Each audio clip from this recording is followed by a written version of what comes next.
ఓం గురుభ్యో నమః. ఈ ప్రపంచంలో అండి ఎలాంటి దుఃఖములో ఉన్నవారికన్నా పరిష్కారాన్ని చూపించేది ఆ భగవద్గీత. నిజంగా ఇది సంసార సాగరాన్ని దాటడానికి ఒక నావలాగా ఉపయోగపడుతుందట.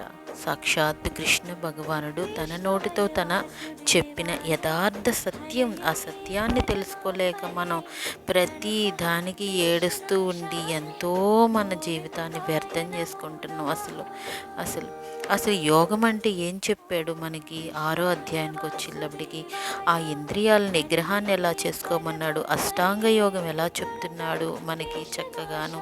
అరణ్యానికి వెళ్ళిపోయి బాగా తపస్సులు చేసి క్రూర మృగాల్లో ప్లేసుల్లో మనకి కూర్చొని ధ్యానం చేయమని చెప్పలేదండి. చాలా చాలా చాలా కష్టం అష్టాంగ యోగం చేయాలంటే. ఇంటి దగ్గరుండు సంసారాన్ని చేసుకుంటూ నువ్వు చక్కగానే యోగం చేయమని చెప్తున్నాడు. వెన్నెముక నిటారుగా ఉంచి భగవంతుడిపై లగ్నం చేయమన్నాడు. నీకు లగ్నం చేయలేనప్పుడు విపరీతమైన ఆలోచనలు వస్తాయి. ఆలోచన స్థితిని దాటాలంటే నువ్వు చక్కగా ఓంకారాన్ని కానీ పెట్టుకుంటే చక్కగా ఆలోచన స్థితి అంతా ఫస్ట్ అలా మారుతుందండి. సృష్టికి మూలం ఓంకారమే కదండి. అలాంటి బ్రహ్మచర్యాన్ని ఆచరించాలి అంటున్నాడు. అంటే భారతతో సంయోగం చేయొద్దని చెప్పట్లేదండి.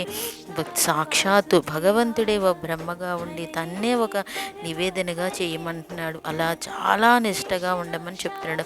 మనస్సును ఏదో పని మీద పెట్టాలి అంటే యోగా సాధనలో ఆసనాలు కాదండి.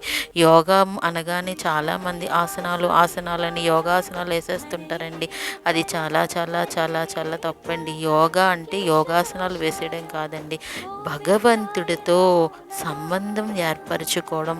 మాకు కూడా భగవద్గీత మేము చెప్తున్నప్పుడు చాలామంది యోగా అనగానే యోగాయే కదా అని అనేస్తుంటారు. కాదండి, యోగాసనాలు అవి ఆసనాలు, కానీ ఇది ప్యూర్ భగవంతుడి పట్ల ఒక నిర్మలమైన భక్తిభావం, శరణాగతి చేయాలి. అది ఎప్పుడు అంటుంటే ఆ భక్తి అన్నది మన భగవద్గీత విన్నప్పుడు, భాగవతం విన్నప్పుడు బాగా భక్తి తెలుస్తుందండి.